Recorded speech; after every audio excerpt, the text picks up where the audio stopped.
Good afternoon, everyone. My name is Kate Silverman Wilson. I manage adult programs here at the MIT Museum. We're very proud to have this special event with us today. As you may know, the Ig Nobel Awards were awarded on Thursday. This is an opportunity for us to meet the award winners, to hear them ask questions to each other, and at the end, you may have a chance to ask them questions as well. I'm going to hand the mic over to Karen. No? Yes. Okay. Yeah, thank you. Welcome, everyone.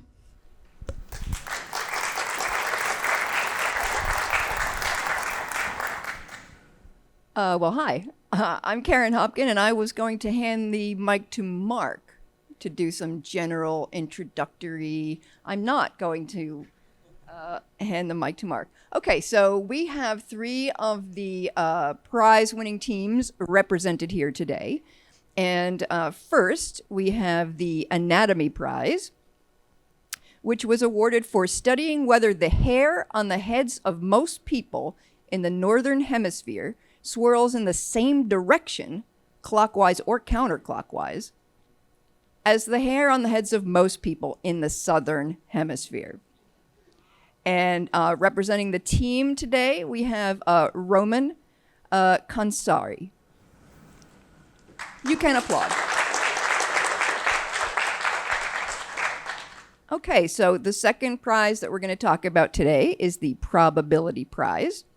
And that was awarded to the team for showing both in theory and by 350,757 experiments that when you flip a coin, it tends to land on the same side as it started.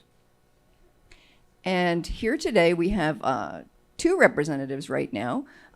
We have František Bartoš and Eric Jan Wagenmakers. And they couldn't decide who was going to be on the panel today, so we're going to flip a coin. Who wants to call it? Heads. Okay, heads for you.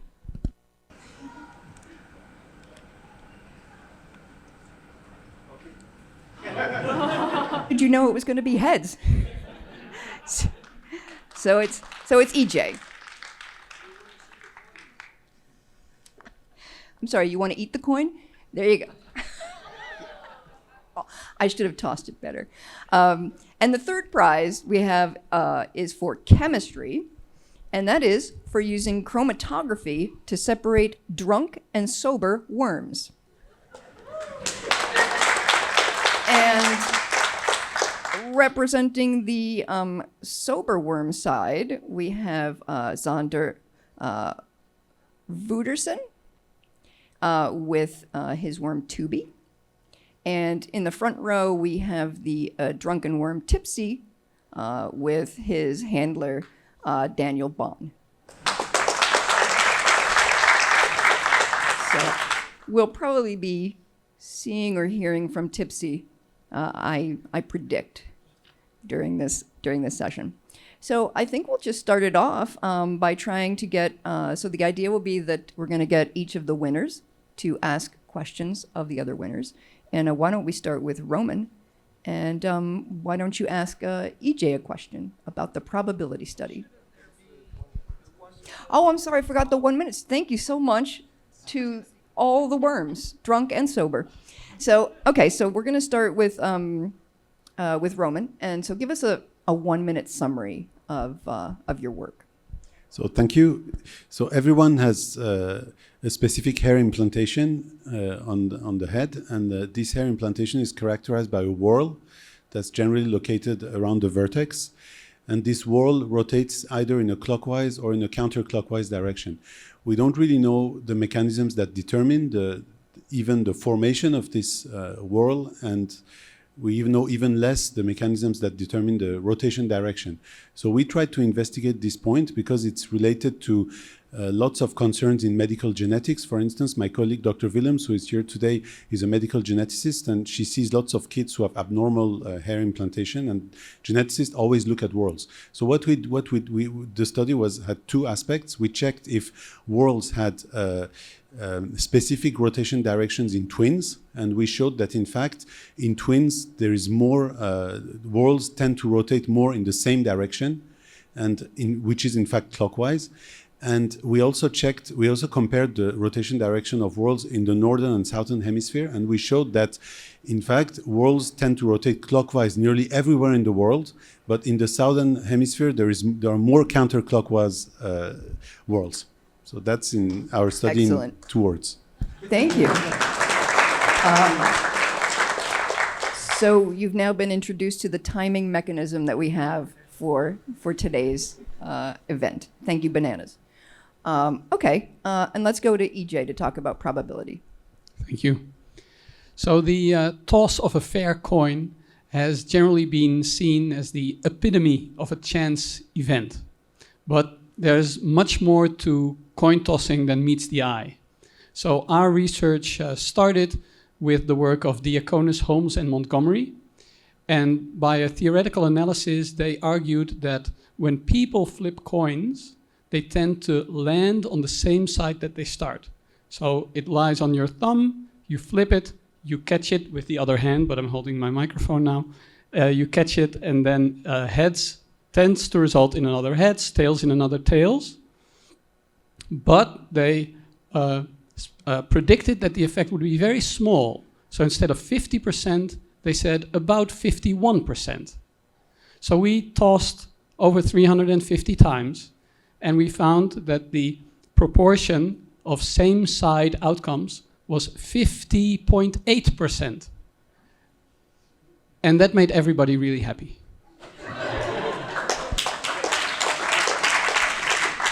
I can see that would bring great joy to the team. Okay, and now Sander. And I have chocolate coins. You can distribute them throughout the... All right, so we've got the treats that are tipsy. Oh, there's going to be like drunken worm spit on some of these coins by the time it gets to you, just so you know. Okay, so let's talk about the chemistry prize with Sander. Yeah, so we did research on active polymers. And what is a polymer? A polymer is any slender, flexible object.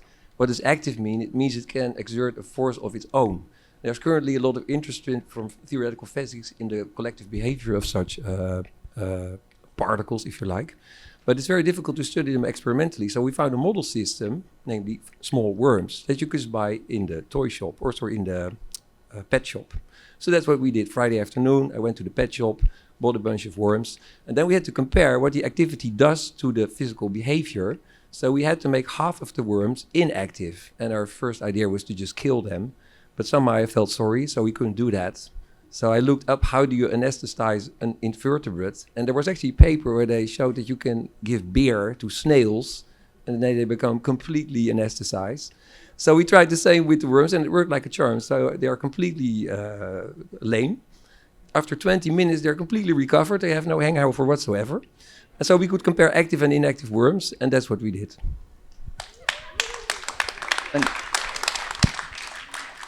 And you just avoid the bananas. I can't resist just following up on what you just said. How would you know if a worm had a hangover?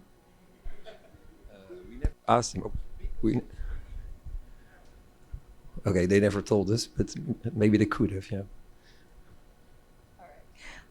So let's go to Roman and well, you can ask either EJ or Sander a question. It's your choice. So I have questions for both, but maybe I'll start with Sander. I have one question. So you mentioned that you started working with polymers. So polymers are small structures, and worms are much bigger than polymers. So, and the properties of polymers are mostly related to their very small size and electrostatic forces and other intermolecular forces. Mm-hmm. So how did you find an analogy between those two objects that have a very different scale? Mm-hmm. Yeah, that's actually a very complicated question. So there is a kind of attraction between the worms. They like to stick together because they want to avoid oxygen exposure. But let's say for physics people, the interaction potential, so the characteristics of this interaction are basically not characterized. So they are very coarse models for actual active polymers. And also one thing that is very different from what theoretical physicists would call an active polymer is that thermal motion for these worms is completely negligible. And so in that sense, they're an extreme case of active matter where there's only thrust and no thermal motion. So it is a limiting system. And the intermediate mesoscopic version of the experiment would be very, very small worms that have Brownian motion and are active. But as far as I know, people have basically not come up with any ideas for that yet. So there's still an open question there. Okay, Sander, why don't you ask someone a question? Yeah, I would like to start with Roman. So you now basically investigated the vortices in humans, but many other animals also have hairs. For instance, fruit flies, if you look at them with a microscope, they're very hairy. And you can breed them much faster than humans. So are there other species where you could do the same kind of statistics, but with bigger numbers? So far, the whorls have been described mostly in mammals. So there are some examples in cattle, for instance, that they are known to breeders. I mean, it's a common belief in breeders that they can deduce some characteristics about the behavior of their cattle based on the whorls. I don't know if it's really good science, but there's even some papers about it saying that in horses and in cows, the position and the structure of the whorls on the head is related to some behavioral aspects, such as aggressivity, for instance. Mm-hmm. But besides this, on smaller animals, I don't think it's described. So, but probably mouse have whorls. As you know, there is this mathematical theorem called the hairy ball theorem, saying that everything that's hairy has some kind of a region where when you pull all the hairs apart, there is a region without hair. So it doesn't go all the way to a whorl, but probably all the hairy animals have areas like whorls. So in fact, mouse would be a good guess. But to my knowledge, there is no study on mouse whorls. Okay, so there's still a challenge then. They are hairy. When you look at them with a microscope, they actually have worms. Bristles of hair, but I don't think there's a vortex. They're symmetric. Okay. Hairy worms. Hairy worm whorls. Okay, Roman, why don't you ask EJ? Why don't you ask EJ a question? I have a question for EJ. So you tried a few thousand times the tossing experiment. Did you take into account if people were left-handed or right-handed? That's a great question. We did not take that into account. What we did do is when people were flipping the coins, they had a laptop in front of them and they video recorded the toss, so that afterwards we could audit the tosses to see whether everything was done properly. Because of course, when you're looking for a small effect, it's really important that people flip the coins in the right way, right? So for instance, one thing you absolutely don't want is that people flip it, catch it, and then turn it over. Right, because that would reverse the prediction. So we were very careful in that respect. But the handedness of the person who tossed is not something that we took into account. Neither the way the hair was curling. Were some of the tossers in the northern hemisphere versus the southern? And I actually wanted to ask, can you describe some of the data collection? There were coin tossing marathons, I understand. Yeah, so this is actually a really important point that I forgot to stress, but it's clearly explained in the paper, that all of these tosses were done in the evening and the weekends, so that we wanted to make clear that this is not what the taxpayer was, paying us to do, because I saw on Twitter, when the award was announced, there were some insults hurled at us because we're wasting taxpayers' money. So insults on Twitter. Yeah, unbelievable. Yeah. So most of the responses were very positive, but obviously it's it's exactly what the Ig Nobels are about, right? When you see it, you immediately think, oh, this is ridiculous, right? And then some people stop there and they don't do the thinking part, right? But we did do it in the evenings and the weekends. So for instance, we had entire days of 12-hour-long marathons where we actually bought massage guns and it was actually a lot of fun. And on one of the weekends, we also rented one of the university buildings. And then we were just in there the entire day with a lot of students, just tossing coins, listening to music, eating pizza. It was actually quite nice. EJ, did you have a question for Sander? Yeah, I do. It's a kind of a really obvious question, but how exactly do you get a worm drunk? We literally we soaked them in 5% ethanol. So we found this paper where it said if you use beer, you can anesthetize a snail. So in the abstract, they actually mentioned several beer brands, and they tried it out with different beer brands. They also tried it out with whiskey, but it turns out that then the snails throw up. So you should actually have a moderate alcohol percentage. So we soaked them in 5% ethanol, and then they basically their skin is permeable, so their blood is sort of saturated, or that has 5% ethanol, they're completely lame. And so that's how to do it. The trouble is actually to distinguish, like you said, drunk from sober worms, because with a human being it's easy enough. But how do you distinguish a drunk worm from a sober worm? So that's why we actually had to paint them blue. So we actually also used some blue paint to distinguish them. Yeah. Actually, I had a question as well. So in your discussion, the first sentence of your discussion in your paper says, the results presented here can be extended in many directions. So what in the name of all that's holy do you have planned for these poor worms? Well, it was actually meant more that you can extend it. Yeah, exactly. Yeah. But so you can extend it. You could say it could have wider implications. That is what we meant. And so the idea that you can basically separate a mixture of entities with different activity levels, you could use it, for instance, also to separate mixtures of active and less active sperm cells, if you would like to do something like that. There could be a more practical application of this separation method, if you like. That was what we meant there. I was going to follow up with a question about sperm as the active polymer. Mm-hmm. And would you look at drunken sperm, or? Well, we could maybe have a go at it. I didn't think of it. It's a good idea, actually. Did you have a follow-up question for? Yeah, I have actually a follow-up question. Maybe I should start with Erik Jan. So I like to cheat at games. And now that you found that you have this 1% bias, can you somehow now devise an optimal throwing strategy to make that you actually have more than this 1% bias, so you can actually ensure that you have the right side up? Yeah, that's a great question. So when a magician flips a coin, the magician can determine the outcome. Seriously? Yeah, and the way they do it is they do this using kind of an extreme form of what people do. The coin wobbles in the air, but it never flips. So it looks like a real toss because of the wobble, but because it never flips, it just simply always lands on the same side. So like a frisbee. Yeah. So that's how you cheat. Oh yeah, wow. Can you? You can find it on YouTube. Okay. Yeah. Can you demonstrate that? No, I can't. I can't. You really need a magician who has practiced this. Okay. But Is there a apparently, magician in the house? And if I may, I also have a question for Roman, because you told me that in the 70s people did also studies to see if the vortex direction of hair was related to psychological properties, and I think that's so fascinating. You should really tell about that. Yeah, as in the analysis of morphological traits, there is lots of very wrong science. In fact, that's why wrong in a bad sense. For instance, there is a published study in a very serious journal.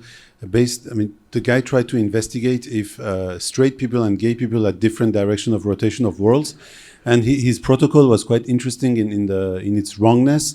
He sat on a beach and he decided himself if people were gay or straight based on the way they looked. And based on his classification, then he tried to see their world, probably using binoculars, and he wrote it down in a chart, and then he showed that in fact it's correlated. So, and this got published in a dermatology journal in the 70s. And but it relates to something quite important, is that when you try to conduct those studies based on morphology, there is always this flavor of wrong science, so you have to be very careful when you classify people based on their morphology.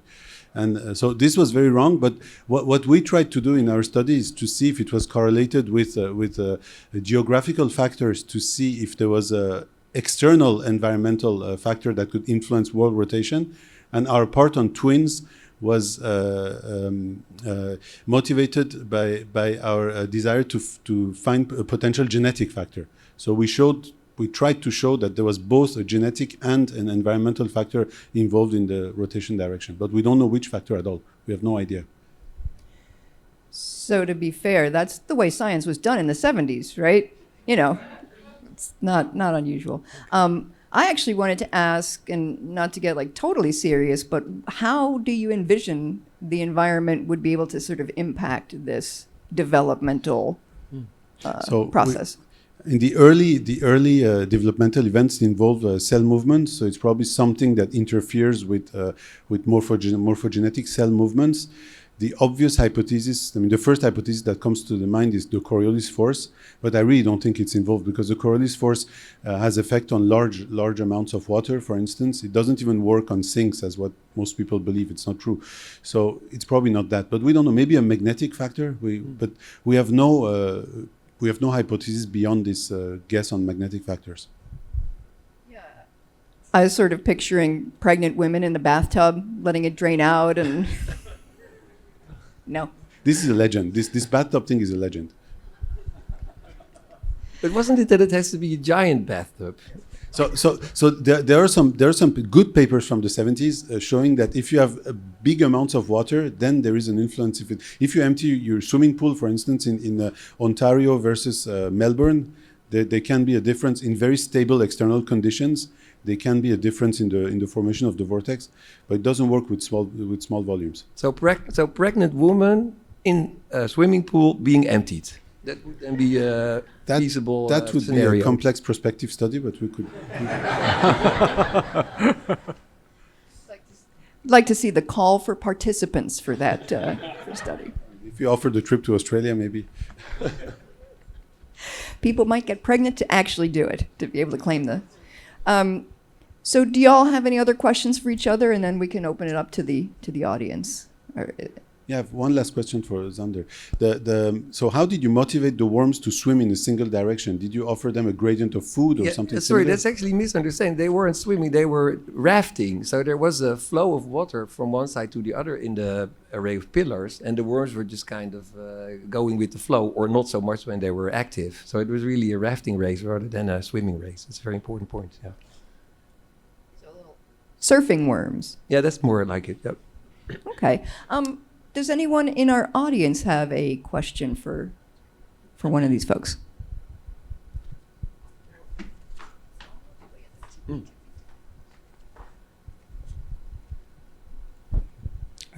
Concerning the air vortex, I wonder if you looked at the pregnant women that migrated from one hemisphere to another, see if there's any effects or kind of biases. We couldn't do that, unfortunately. Our only data was based on people who were born in the southern hemisphere and born in the northern hemisphere. We didn't even take into account their family history or their ancestry. It was just their birthplace. So that's what we thought. It's very complicated in France. I come from Paris. It's very complicated in France to record ancestry. It's forbidden in research. So we couldn't get more data than that. So for the worms, if the worms are like an active polymer, maybe there's some like activity parameter. How fast does a worm sober up? Like how fast does that activity parameter change? I think it's about 20 minutes. Yeah, so if you put them, you first soak them in 5% ethanol, then they're completely lame. Then if you put them in water, within about 20 minutes, they're completely fine again, no hangover whatsoever. Correct? Is that correct, Tess? Wish that were me. Even less sometimes, yeah. If only we were all worms, and life at the bar and afterwards would be very different. Sorry? Your beer buzz would only be 20 minutes. That's correct, yeah. So you'd have to keep on drinking. That's true, yeah. Yeah, I didn't think of that. Right here on the right side. Hi, on your little handout here, it says that if people cost coins a lot, they possibly learn to undo the bias. But wouldn't that require them to detect it in the first place? Well, according to the model, the bias arises because of the wobbliness of the toss. So if you toss 10,000 times, right, this is conjecture, but we speculate that when people toss so many times, the wobbly tossers become more clean tossers. So at the start, some people, they don't toss very well, but after 10,000 times, it becomes a more stable, repeatable event. That is our explanation. There may be other explanations, but we figured this was the most parsimonious one.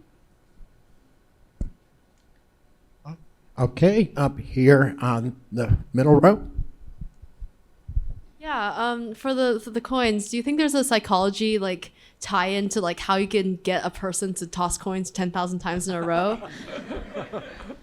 Yeah, so that's really interesting. So when I first tried to pitch this project to my students, I said, look, this is such an amazing project because first you will be famous, and second, you will actually, these data, you will be immortal because 100 years later, people in statistics classes will still use this data set because it's unique, right? So I tried this, nobody responded, everybody thought oh, this is just boring, I'm not gonna waste my time, until František appeared and he saw the light and he thought, okay, I'm just gonna do this. And so basically František set everything up, did all the analyses, and he deserves all of the credit.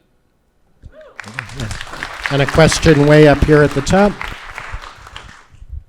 Yeah, so my question was also about the coins. So given you're using real coins, they have a different weight on the head and tail faces. So was that negligible compared to what you were studying, or? Yeah, strangely enough, when it comes to the prediction of this particular effect, almost nothing matters except the wobble. And we also actually, of course, we also looked at just the raw percentage of heads versus tails.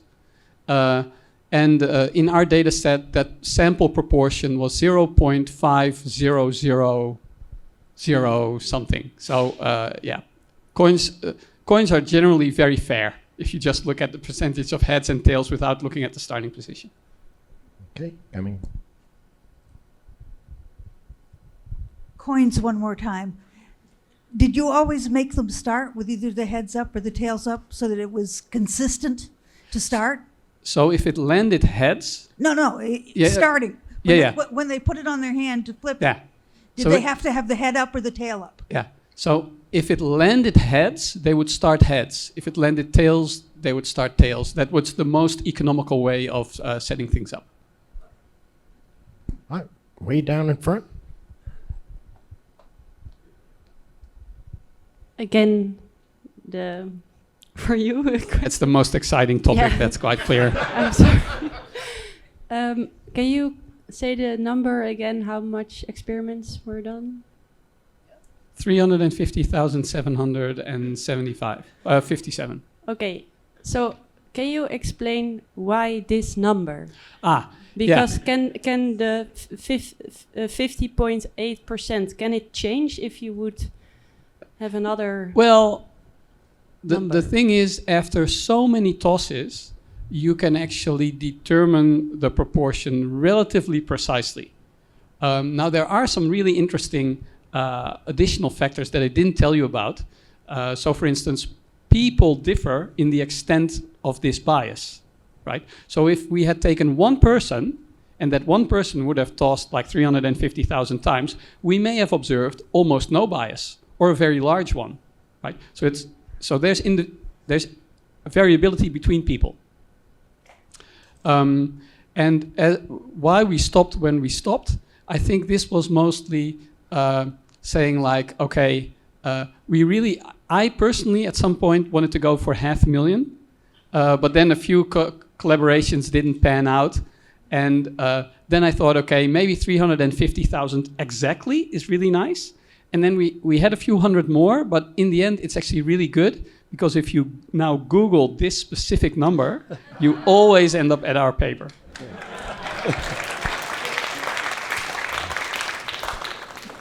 So is it a prime number?